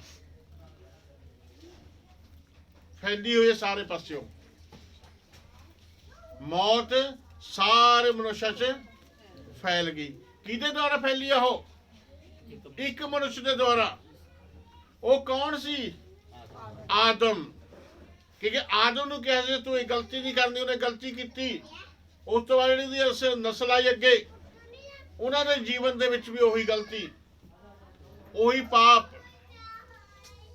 ਕਿਉਂਕਿ ਜਦੋਂ 2 ਬੇਟੇ ਹੋਏ ਸੀ, ਸਿਰਫ 2 ਬੇਟੇ ਪਹਿਲਾਂ ਆਦਮ ਦੇ, ਉਹਨੇ ਗਲਤੀ ਕੀਤੀ, ਉਹਦੇ ਅੰਦਰ ਪਾਪ ਆ ਗਿਆ। ਪਰ ਜਦੋਂ 2 ਬੱਚੇ ਹੋਏ, ਉਹਨਾਂ ਅੰਦਰ ਕਿੱਦਾਂ ਦਾ ਪਾਪ ਆਇਆ ਕਿ ਇੱਕ ਭਾਈ ਨੇ ਆਪਣੇ ਭਾਈ ਨੂੰ ਮਾਰ ਦਿੱਤਾ। ਹਾਵਲ ਔਰ ਕੈਨ 2 ਬੱਚੇ ਸੀ ਆਦਮ ਦੇ, ਪਹਿਲੇ ਮਨੁੱਖ ਦੇ। ਪਹਿਲੇ ਮਨੁੱਖ ਦੇ 2 ਬੱਚੇ ਸੀਗੇ। ਬਹੁਤ ਸਾਰੇ ਲੋਕ ਕਹਿੰਦੇ ਆ ਇਹ ਤਾਂ ਜੀ ਕਲਯੁਗ ਆ। ਪੁੱਛਣ ਵਾਲਾ ਹੋਵੇ ਵੀ ਸਤਯੁਗ ਕਦੋਂ ਸੀਗਾ? ਉਹ ਤਾਂ ਜਦ ਪਹਿਲਾ ਬੰਦਾ ਬਣਾਇਆ ਪਰਮੇਸ਼ਰ ਨੇ, ਉਹਦੇ 2 ਮੁੰਡੇ ਸੀਗੇ। ਉਹ 2 ਬੇਟੇ ਦਾ ਨਾਮ ਸੀ ਹਾਵਲ ਤੇ ਕੈਨ। ਉਹ ਦੋਨੇ ਜਦੋਂ ਪ੍ਰਭੂ ਨੂੰ ਕੁਰਬਾਨੀ ਭੇਟ ਚੜਾਉਣ ਵਾਸਤੇ ਗਏ ਤਾਂ ਇੱਕ ਦੀ ਭੇਟ ਪ੍ਰਭੂ ਨੇ ਕਬੂਲ ਕਰ ਦਿੱਤੀ ਤੇ ਇੱਕ ਦੀ ਕੀਤੀ ਨਹੀਂ। ਇਹ ਮੈਂ ਤੁਹਾਨੂੰ ਪਹਿਲੀ ਵਾਰ ਦੱਸਿਆ ਸੀਗਾ ਕਿ ਕੈਨ ਦੀ ਨੀਤ ਸਾਫ਼ ਨਹੀਂ ਸੀਗੀ। ਭੇਟ ਤਾਂ ਦੇਣ ਗਿਆ ਸੀ ਉਹ, ਪਰ ਸਹੀ ਮਨ ਦੇ ਨਾਲ ਨਹੀਂ, ਸਹੀ ਨੀਤ ਨਾਲ ਨਹੀਂ ਸੀ ਗਿਆ ਉਹ। ਜਿਹੜਾ ਹਾਬਲ ਸੀਗਾ ਛੋਟਾ, ਉਹ ਐ ਦਿਲ ਤੋਂ ਗਿਆ ਸੀ ਭੇਟ ਚੜਾਉਣ, ਤੇ ਪ੍ਰਭੂ ਨੇ ਉਹਦੀ ਭੇਟ ਨੂੰ ਕਬੂਲ ਕਰ ਦਿੱਤਾ। ਜਿਹੜਾ ਦੂਜਾ ਸੀ ਉਹਦਾ ਕਬੂਲ ਨਹੀਂ ਹੋਈ ਭੇਟ। ਉਹਨੇ ਇੰਨਾ ਗੁੱਸਾ ਖਾਦਾ, ਇੰਨੀ ਜੈਲਸੀ ਉਹਦੇ ਅੰਦਰ ਆ ਗਈ ਕਿ ਉਹਨੇ ਆਪਣੇ ਭਾਈ ਦੇ ਸਿਰ ਦੇ ਵਿੱਚ ਕੁਛ ਮਾਰੇ ਜ਼ੋਰ ਨਾਲ, ਤੇ ਜਦੋਂ ਮਾਰਿਆ ਤੇ ਉਹ ਬੱਚਾ ਹਾਬਲ ਜਿਹੜਾ ਸੀਗਾ ਮੁੰਡਾ ਮਰ ਗਿਆ। ਮਤਲਬ ਇੰਨਾ ਪਾਪ ਦਾ ਪ੍ਰਭਾਵ ਸੀ ਕਿ ਭਾਈ ਨੇ ਭਾਈ ਨੂੰ ਮਾਰ ਦਿੱਤਾ। ਤੇ ਕਲਯੁਗ ਤਾਂ ਉੱਥੋਂ ਹੀ ਸਟਾਰਟ ਹੋ ਗਿਆ ਸੀਗਾ।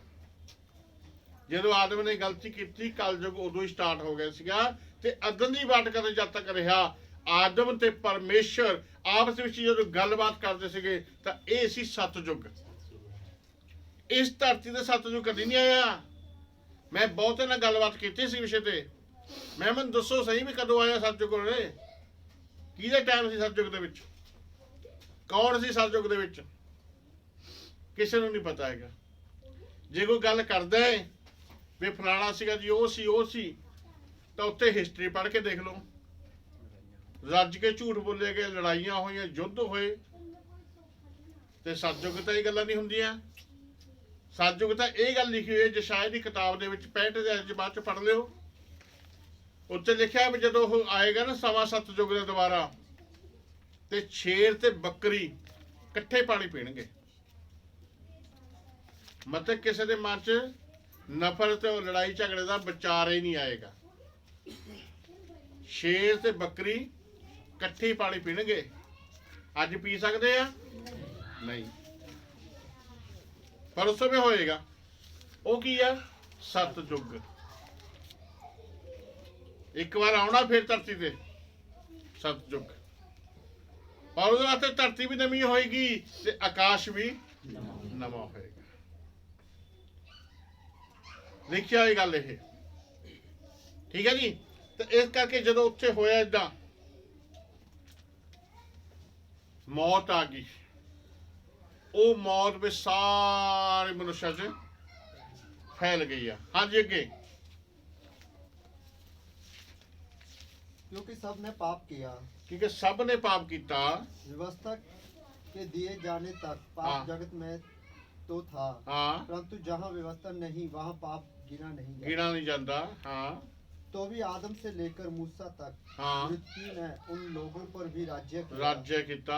जिन्होंने उस आदम जो उस आने वाले का चिन्ह है ਹਾਂ के अपराध के समान पाप न किया। ਹੂੰ फिर जैसी अपराध की दशा है वैसी अनुग्रह के वरदान की नहीं, ਹਾਂ क्योंकि जब एक मनुष्य के अपराध से बहुत लोग मरे ਹਾਂ तो परमेश्वर का अनुग्रह और उसका जो दान एक मनुष्य के अर्थात यीशु मसीह के अनुग्रह से हुआ ਹਾਂ बहुत से लोगों पर अवश्य ही अधिकारी से हुआ।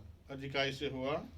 जैसा एक मनुष्य के पाप करने का फल हुआ वैसा ही दान की दशा नहीं, हम्म, क्योंकि एक ही के कारण दंड की आज्ञा का फैसला हुआ, परंतु बहुत से अपराधों के कारण ऐसा वरदान उत्पन्न हुआ कि लोग धर्मी ठहरे। हम्म, क्योंकि जब एक मनुष्य के अपराध के कारण मृत्यु ने उस एक ही के द्वारा राज्य किया, हाँ तो जो लोग अनुग्रह और धर्म रूपी वरदान बहुतायत से पाते हैं हाँ जी, वह एक मनुष्य के अर्थात यीशु मसीह के द्वारा अवश्य ही अनंत जीवन में राज्य करेंगे। राज्य करेंगे। हालेलुया।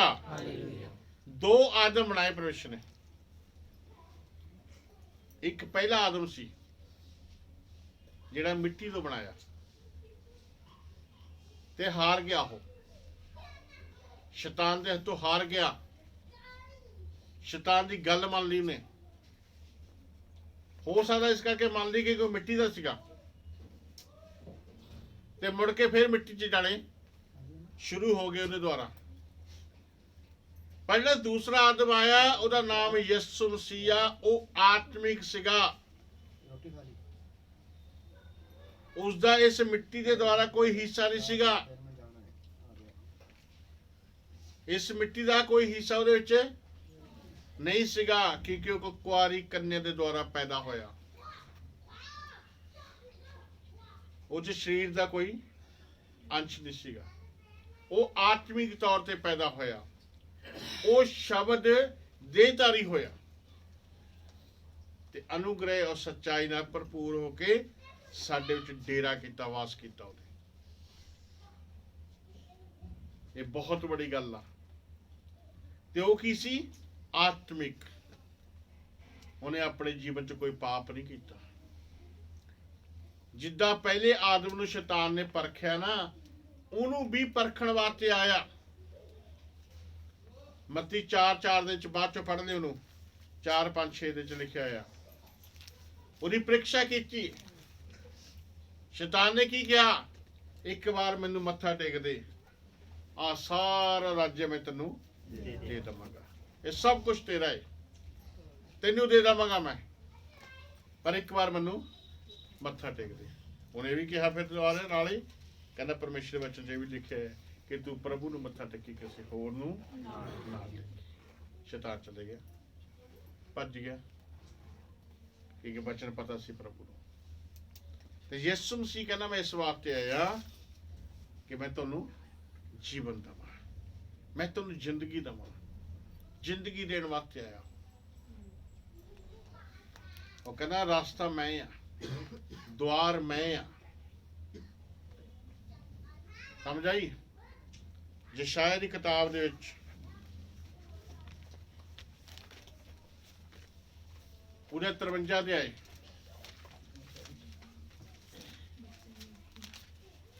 ਉਹਦਾ 5 और 6 वचन पढ़ियो।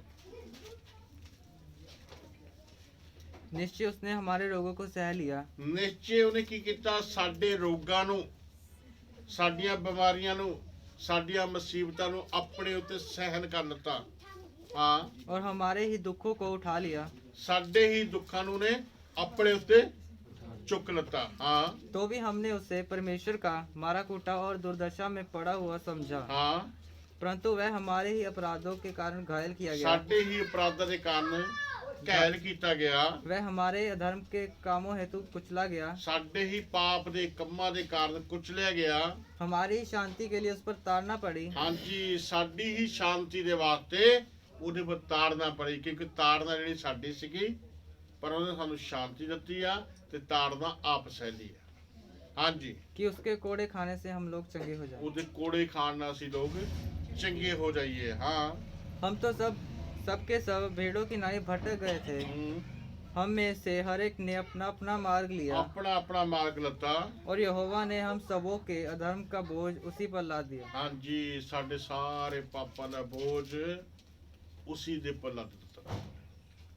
ਪਰਮੇਸ਼ਰ ਨੇ ਉਹਦੇ ਉੱਤੇ ਲੱਦ ਦਿੱਤਾ, ਕਿਉਂਕਿ ਉਹਨੂੰ ਇਸੀ ਕਰਕੇ ਭੇਜਿਆ ਸੀਗਾ ਤਾਂ ਕਿ ਮਾਨਵ ਜਾਤੀ ਦੇ ਪਾਪਾਂ ਨੂੰ ਤੂੰ ਲੈ ਲਾ ਤੇ ਮਾਨਵ ਜਾਤੀ ਉਧਾਰ ਪਾ ਜਾਏ ਔਰ ਜੀਵਨ ਪਾ ਲਵੇ।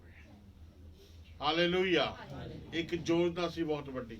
ਹਾਂਜੀ, वह सताया गया तो भी वह सहता रहा ਹਾਂ, और अपना मुंह ना खोला। ਆਪਣਾ ਮੂੰਹ नहीं खोलिया। जिस प्रकार भेड़ वध होने के समय हाँ वह भेड़ी उन कुतरने के समय चुपचाप शांत रहती है, हाँ वैसे ही उसने भी अपना मुंह ना खोला। हाँ जी, वो शांत रहा, मौत तक शांत रहा। इस करके शांत रहा कि वो अपनी मौत नहीं लै रहा सीगा, साडी सारे दी मौत नूं अपने उत्ते लै रहा सीगा। क्यों लै रहा सीगा? ताकि असी की पा लीए? जीवन पा लीए। वो कहना जे मेरा विश्वासी पिछे हट गया ते उन्हें जीवन नहीं मिलना, उन्हें मौत मिलनी आ, इस तो मैनूं कुदरती पर भी खुशी नहीं है। समझ आई? प्रभु ने एक बहुत बड़ा योजना बनाई है, बहुत बड़ा इंतजाम किया साडे वास्ते। हिजकिय्याह की किताब दे ਆਪਾਂ पढ़ांगे नहीं, 33 ਦੀ 11 लिख लियो। उत्थे प्रभु यसु परमेश्वर कहंदा, प्रभु दी ये बाणी है यहोवा दी, मैनू अपने जीवन की सौं, हुण अपने जीवन की सौं क्यों खा रहा?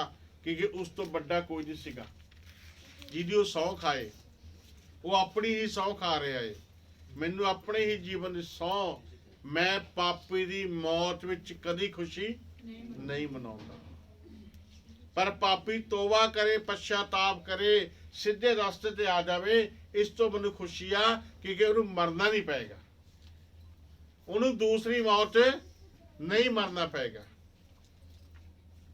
एक मौत तो आनी है शरीर, पर उन्हें आत्मिक मौत नहीं आएगी। जे आत्मिक मौत नहीं आएगी तां ही वो स्वर्ग च रहेगा।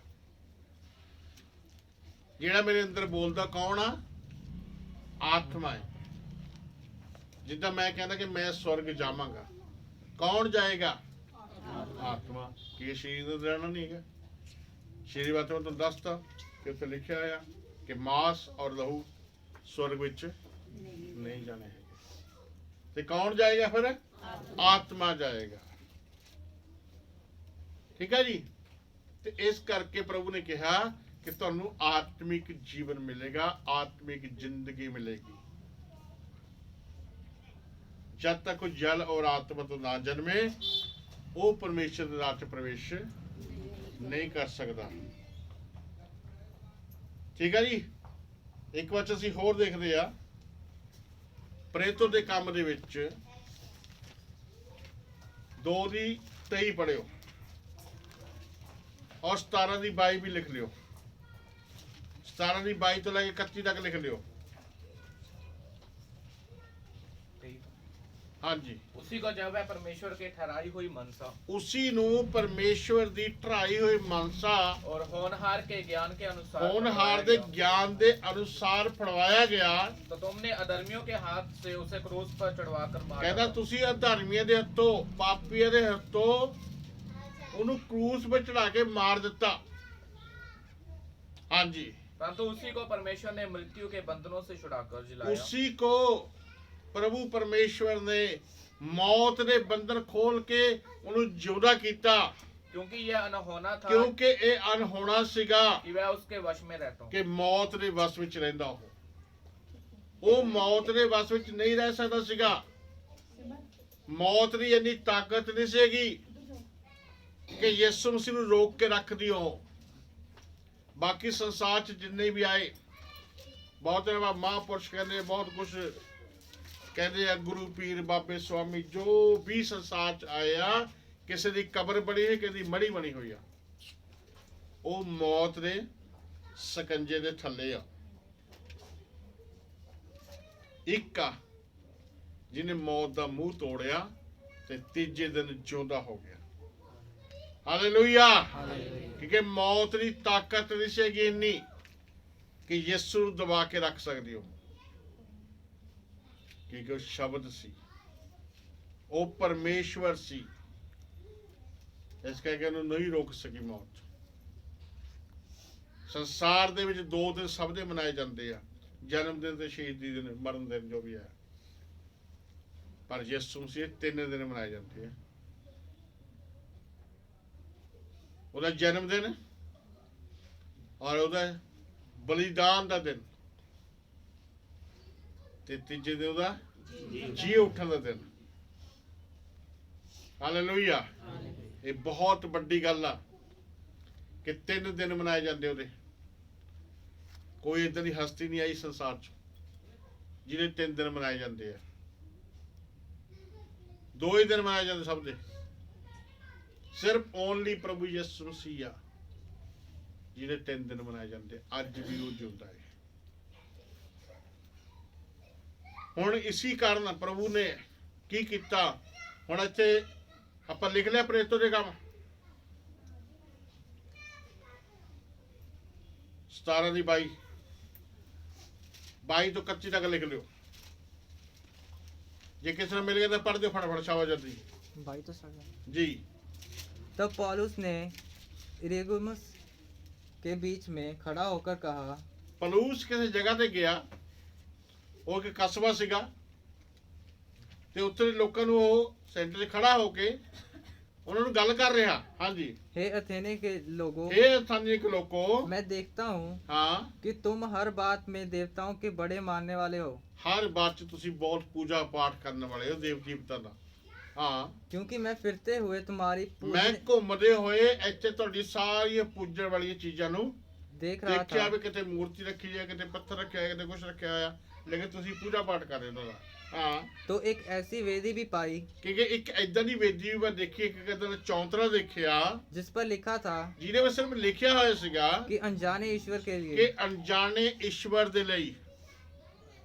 ਜਿਵੇਂ ਲੋਕ ਬਹੁਤ ਸਾਰੇ ਕੈਲੰਡਰ ਘਰੇ ਲਾਏ ਹੁੰਦੇ ਆ, ਜਦ ਕੋਈ ਦੁਰਘਟਨਾ ਹੁੰਦੀ ਨਾ ਤਾਂ ਕੋਈ ਬੰਦਾ ਉਸ ਕੈਲੰਡਰ ਵੱਲ ਉਂਗਲੀ ਕਰਕੇ ਨਹੀਂ ਕਹਿੰਦਾ ਵੀ ਤੈਂ ਮਾਰਤਾ ਮੇਰਾ ਬੰਦਾ ਜਾਂ ਤੈਂ ਮੇਰਾ ਨੁਕਸਾਨ ਕੀਤਾ ਨਾ।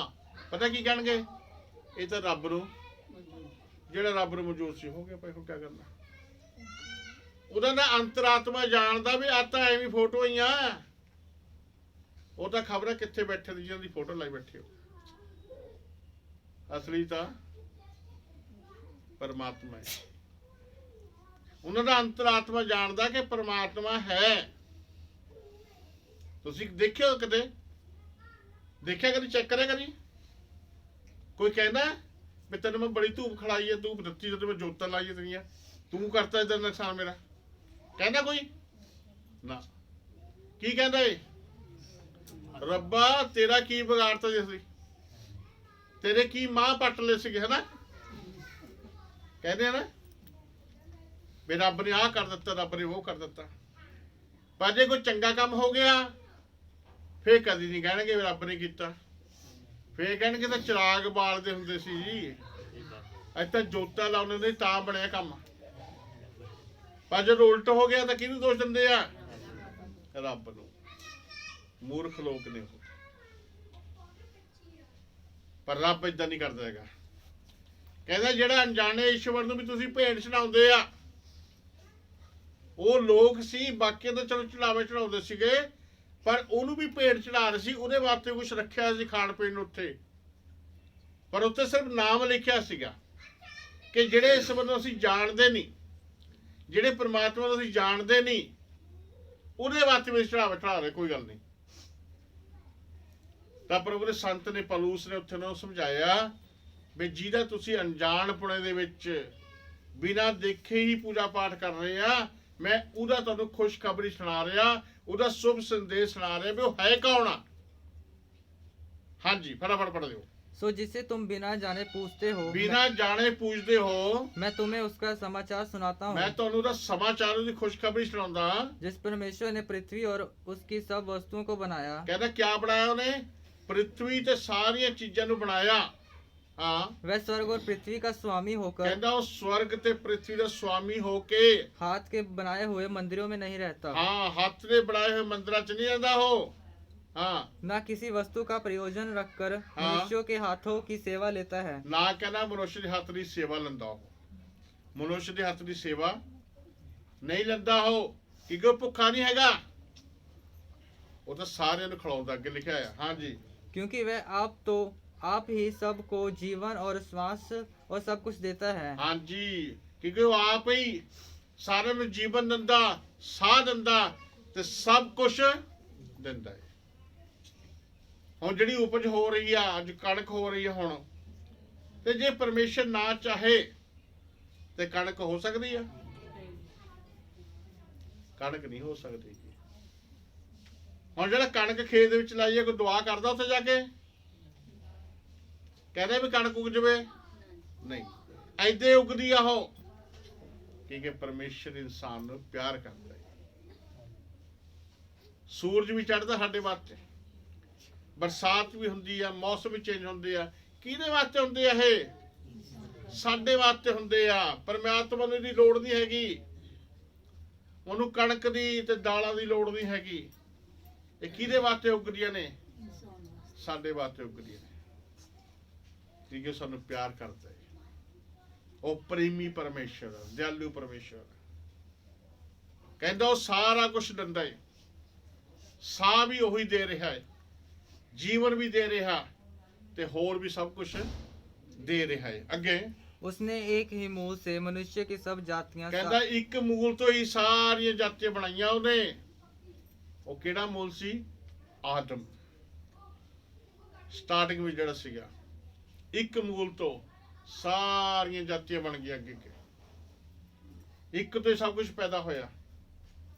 ਆਦਮ ਔਰ ਹਵਾ, ਇਹ ਜੋੜਾ ਸੀਗਾ ਪਹਿਲਾਂ।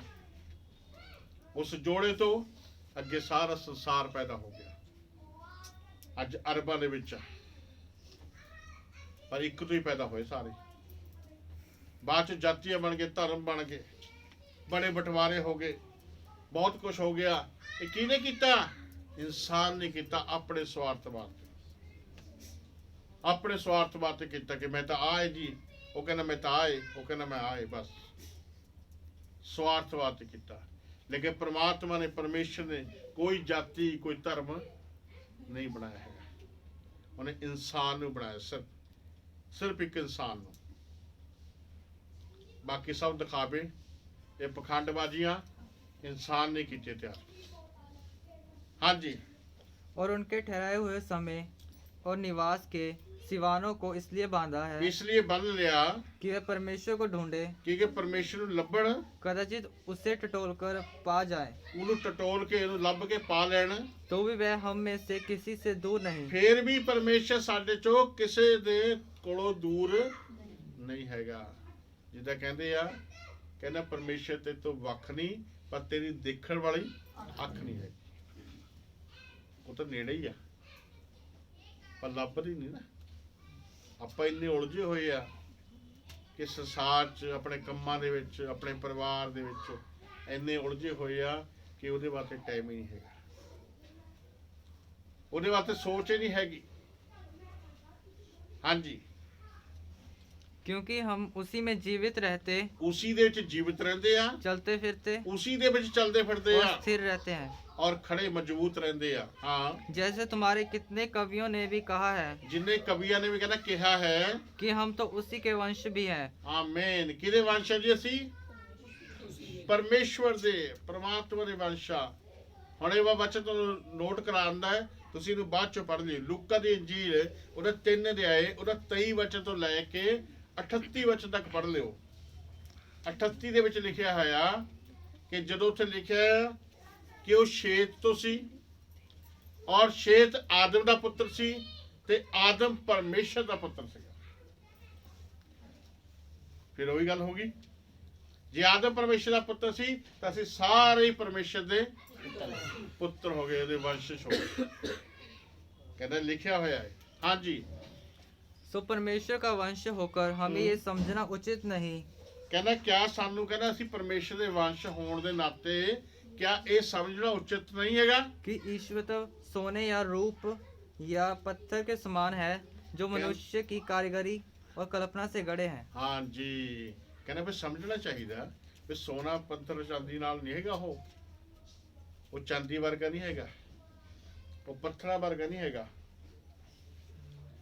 ਜਿਹੜੀ ਮਨੁੱਖ ਦੀ, ਹਾਂਜੀ इसलिए परमेश्वर ਨਾ ਨਾ, ਜਿਹੜੇ ਮਨੁੱਖ ਦੀ ਹੱਥ ਦੀ ਕਾਰੀਗਰੀ ਆ, ਪੜ੍ਹਨ ਨੂੰ सो परमेश्वर का वंश होकर हमें ये समझना उचित नहीं कि ईश्वर सोने या रूप या पत्थर के समान जो मनुष्य की कारागिरी और कल्पना से गढ़े गए हैं। ਗਾਂ ਘੜੇ ਗਏ ਆ। ਹੁਣ ਜਦ ਕਿਸੇ ਜਗ੍ਹਾ ਤੇ ਆਪਾਂ ਜਾਓਗੇ ਤੇ ਘਰੇ ਜਾਓ, ਉਹਨਾਂ ਨੇ ਇੱਕ ਮੰਦਿਰ ਬਣਾਇਆ ਸਾਈਡ ਤੇ, ਤਾਂ ਕੀ ਕਹਿੰਦੇ ਆ, ਜੁੱਤੀ ਲੈ ਕੇ ਨਾ ਜਾਇਓ। ਜੇ ਉਹਨਾਂ ਪੁੱਛਣ ਵਾਲਾ ਹੋਵੇ ਜਿਹੜੀ ਮੂਰਤੀ ਪਈ ਆ ਉਹ ਜੁੱਤੀ ਖੋਲ ਕੇ ਬਣਾਈ ਸੀ ਉਹਨੇ, ਜਿਹਨੇ ਬਣਾਈ ਸੀ ਉਹ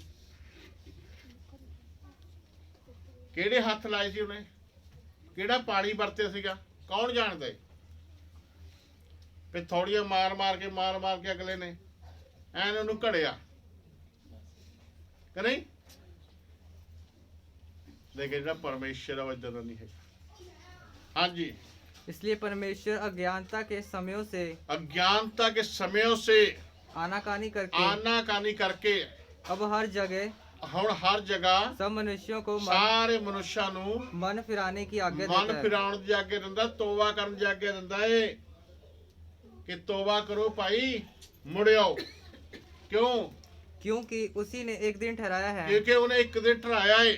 जिसमें वह उस मनुष्य के द्वारा ਹਾਂ धर्म से जगत का न्याय करेगा। ਹਾਂਜੀ, ਧਰਮ ਦੇ ਨਾਲ ਜਗਤ ਦਾ ਨਿਆਂ ਕਰੇਗਾ। ਉੱਥੇ ਰਿਸ਼ਵਤ ਨਹੀਂ ਚੱਲਣੀ, ਝੂਠ ਨਹੀਂ ਚੱਲਣਾ, ਕੁਛ ਨਹੀਂ ਚੱਲਣਾ ਹੈਗਾ। ਧਰਮ ਦੇ ਨਾਲ ਜਗਤ ਦਾ ਨਿਆਂ ਹੋਣਾ ਹੈ। ਜਿਸ ਕਿਸੇ ਦਾ ਨਾਮ ਉੱਥੇ ਜੀਵਨ ਦੀ ਪੁਸਤਕ 'ਚ ਲਿਖਿਆ ਹੋਇਆ ਨਾਮ ਮਿਲਿਆ, ਉਹ ਅੱਗ ਦੀ ਝੀਲ ਵਿੱਚ ਸਿੱਟਿਆ ਜਾਣਾ ਹੈ। ਇੱਕ ਵਚਨ ਨੋਟ ਕਰ ਲਿਓ, ਬਾਅਦ 'ਚ ਪੜ੍ਹੇ ਨੂੰ।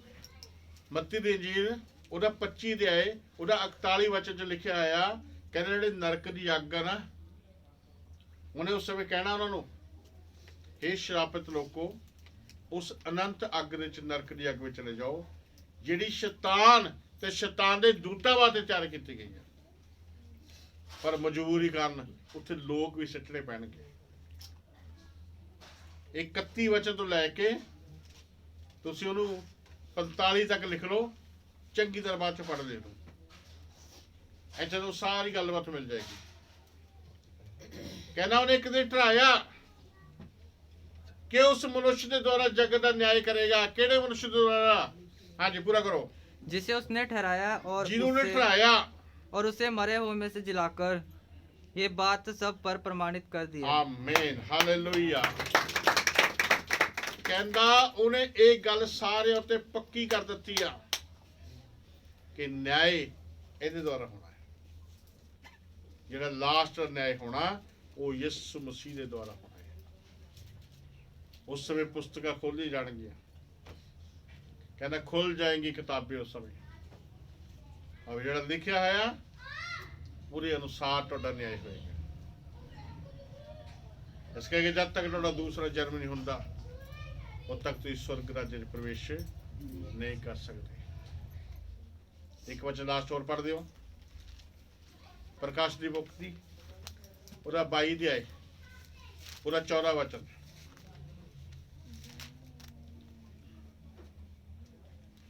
ਹਾਲੇਲੂਇਆ, ਰੱਬ ਦਾ ਵਸ਼। धन्य वह जो अपने वस्त्र धो लेते हैं, ਕਹਿੰਦਾ ਧੰਨ ਉਹ ਜਿਹੜੇ ਆਪਣੇ ਵਸਤਰ ਧੋ ਲੈਂਦੇ ਨੇ।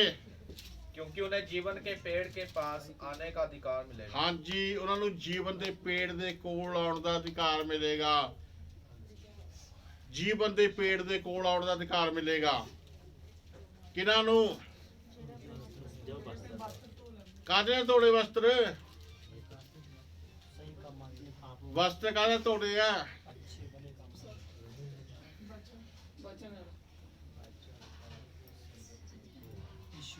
ਵਚਨ ਦੁਆਰਾ। ਚਲੋ ਠੀਕ ਹੈ, ਮੰਨ ਲੈਂਦੇ ਆ। ਹੋਰ ਕਿਹਦਾ ਧੋੜੇ ਆ? ਚਲੋ ਫਟਾਫਟ ਇੱਕ ਦੋ ਵਚਨ ਪੜ੍ਹ ਦਿਓ। ਅੱਛਾ ਉਂਗਲੀ ਰੱਖਣੀ ਆ, ਕੋਈ ਗੱਲ ਨਹੀਂ।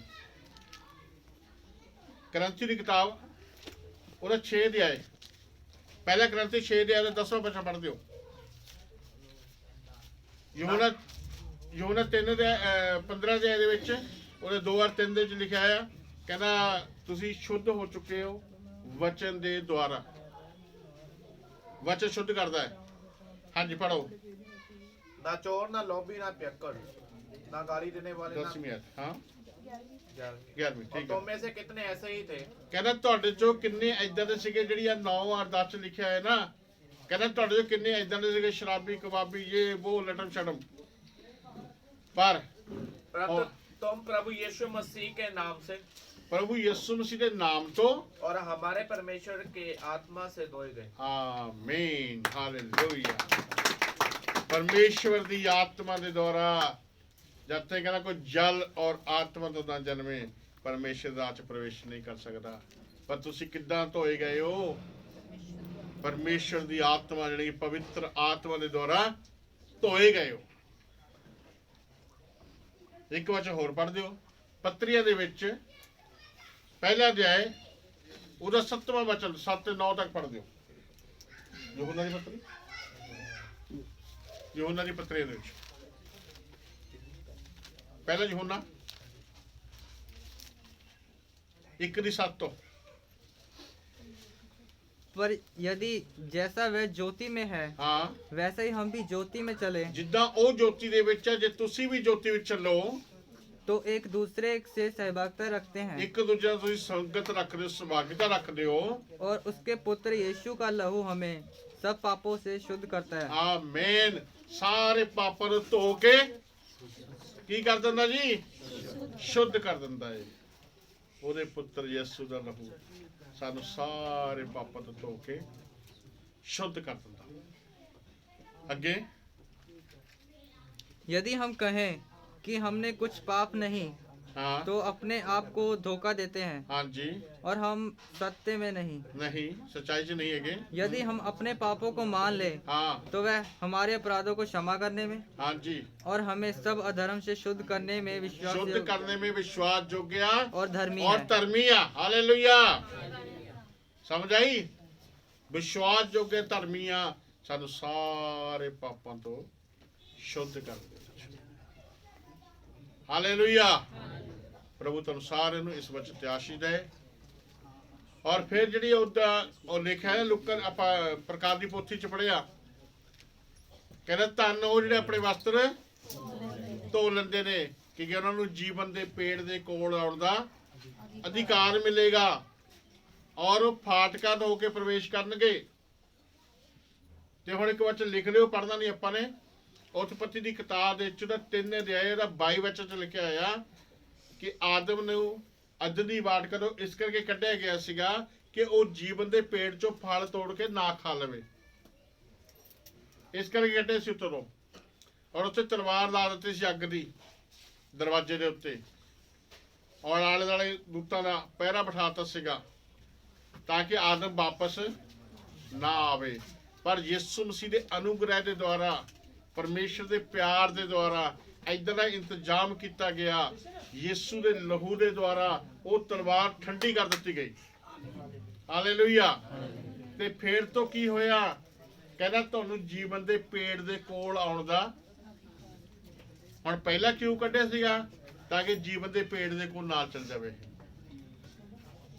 ਉਤਪਤੀ ਦੀ ਕਿਤਾਬ ਦੇ ਵਿੱਚ, ਉਤਪਤੀ ਦੀ ਕਿਤਾਬ ਦੇ 3 ਦੀ 22 ਦੇ ਵਿੱਚ ਆਦਮ ਨੂੰ ਕੱਢਿਆ ਗਿਆ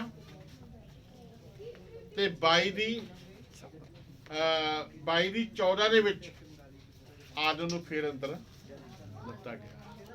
ਉਹ ਜਿਹੜੀ ਅਦਨ ਦੀ ਵਾਟਕਾ ਨਾ ਉੱਥੇ ਜਿਹੜੀ ਸੀਗੀ, ਇਹੀ ਅਦਨ ਦੀ ਵਾਟਕਾ ਸੁਰਗ ਤੋਂ ਨਵੀਂ ਪ੍ਰਿਥਵੀ ਨਵਾਂ ਆਕਾਸ਼ ਜਿਹੜਾ ਸੀ ਉਹ ਬਣ ਕੇ ਆਇਆ, ਤੇ ਇਹੀ ਅਦਨ ਦੀ ਵਾਟਕਾ ਸੀ, ਜਿਹੜੀ ਅਦਨ ਦੀ ਵਾਟਕਾ ਸੀ, ਇਹੀ ਅਦਨ ਦੀ ਵਾਟਕਾ ਜਿਹੜੀ ਹੁਣ ਜਿਹ ਚ ਪ੍ਰਵੇਸ਼ ਕਰਨਾ ਆਪਾਂ ਨੇ। ਹਾਲੇਲੂਇਆ। ਪ੍ਰਭੂ ਤੁਹਾਨੂੰ ਇਸ ਵਚਨ ਤੇ ਆਸ਼ੀष ਦੇ। ਆइए प्रार्थना करेंगे।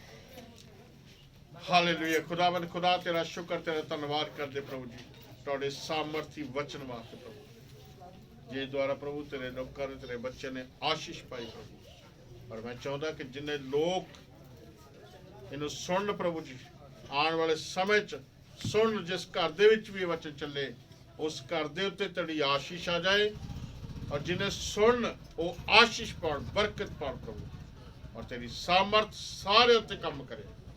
धन्यवाद दे द्वारा बेनती प्रार्थना प्रभु यीशु मसीह दा नाम लेके आमीन।